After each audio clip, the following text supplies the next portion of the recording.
Hello, patrons. This is your good friend Cami coming to you with another video about the devil because I don't know, I just can't stop talking about the devil. And I wanted to go over some of the deeper symbolism of the card. So on the YouTube video that I posted about the devil and the lovers, we do go into some of the symbolism in the devil card, but we didn't get into a deep dive of the symbolism, and there is a lot packed into that card. The deck that I was using is the Waite-Smith deck, as devised by Arthur Edward Waite and Pamela Coleman Smith, both of whom were part of the Hermetic Order of the Golden Dawn. And that order is based largely in Hermetics and alchemy and Kabbalah. So the symbolism in the devil is deeply Kabbalistic and has a lot of alchemical correlates, a lot of nods to alchemy.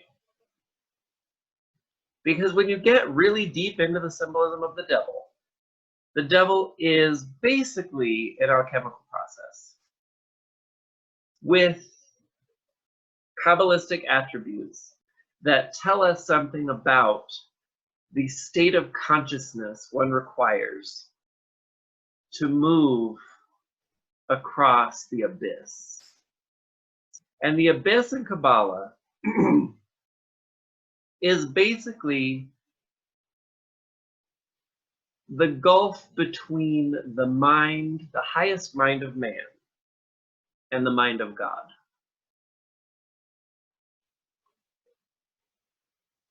Now, for me, that gulf is not so intractable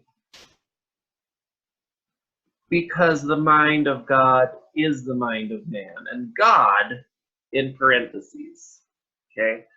We're also going to talk a little bit about other Assyrian Canaanite deities because they were active at the time that Yahweh, Adonai, took control. Even in the names of God. So one of the names of God is El Elohim, and that is a word that is plural. That's a plural word. That means the powerful ones or the strong ones. And Elohim is actually a word that's used to describe several deities. And so we already know from one of the accolades that Yahweh has taken for itself that it was not the only game in town. It was just the one that kind of won the game. And is only one spirit among many.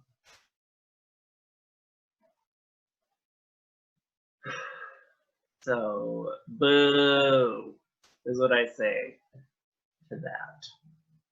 Because in my previous videos on YouTube, I have made mention of power, and that I think that power is meant to be shared. It's meant to be culminated and developed within the individual, and then shared with other individuals developing their power. And thus the entire community becomes more powerful. But Yahweh made a power grab because he was a jealous God and took all of the power for itself. And I don't think that that's okay. And so the way that I view witchcraft is a way to reclaim our power and to develop our power. And by sharing it, overcome the ultimate theocracy as put in place by Yahweh. Do I believe that Yahweh is an actual spirit? Yes, I do. I am an animist, and so I believe that there are many spirits, an infinitude of spirits, of which Yahweh is only one.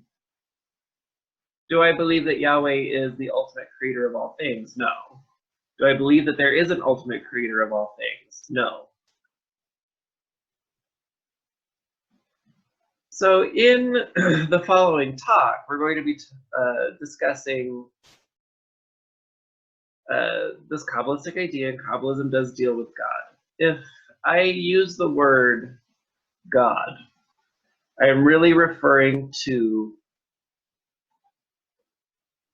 something else. It isn't Yahweh.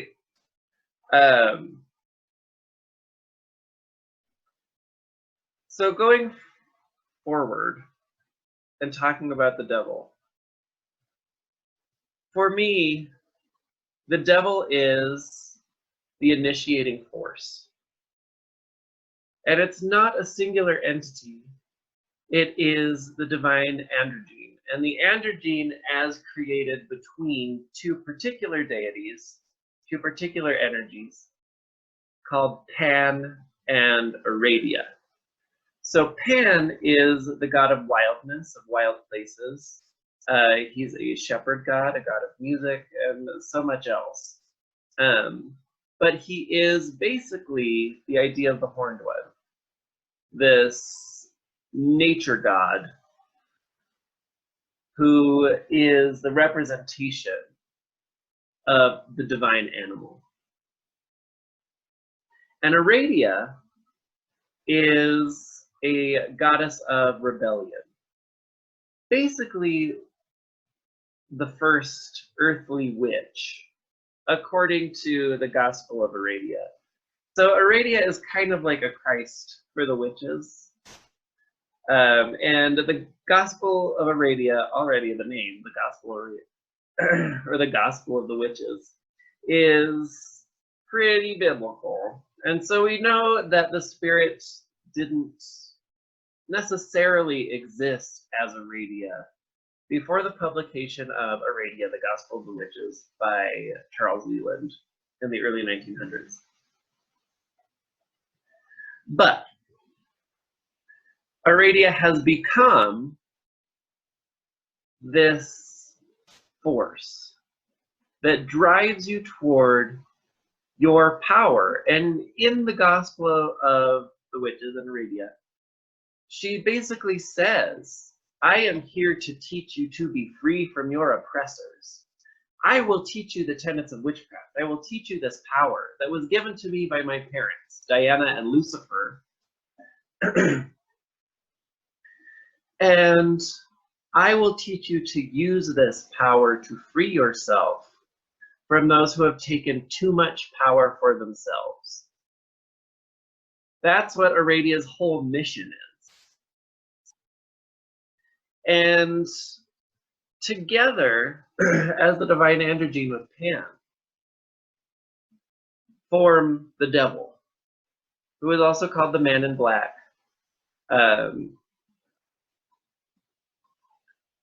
And is the great initiator on the path to witchcraft. I'm sure that other people have other ideas, but that is how I relate to the devil and witchcraft, is as this initiating force. And so because it's a spirit that initiates, you don't need to be initiated into any particular coven. You don't need to be initiated into any particular tradition. Again, living your own life authentically, sovereignly, is really the point here. And so living the craft of another person can be very edifying. It can be useful in deepening your own craft. But you don't have to have it. You don't have to be initiated into another group. You can be solitary. You can start your own group of like-minded individuals who are sharing power. That's another thing about covens these days, is that a lot of them don't share power. A lot of them have these weird hierarchical structures that lead to the dissemination of power toward a figurehead as the arbiter for the coven, the high priest, the high priestess, the magistrate, like whatever word you're using. A lot of energy gets poured into that person. And that's okay if that person is sharing power. But in a lot of cases, that person doesn't. And they use the power that they've taken to manipulate other people into doing really horrible things, especially against that person's self. So anyway, we digress.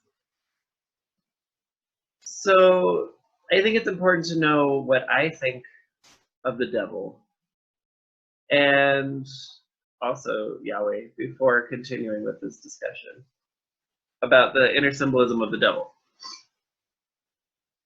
I think we also need to clarify who we're talking about with this devil. So the devil card is not necessarily the devil's spirit. And we're also going to be talking about it much more Kabbalistically, which is based in Christianity.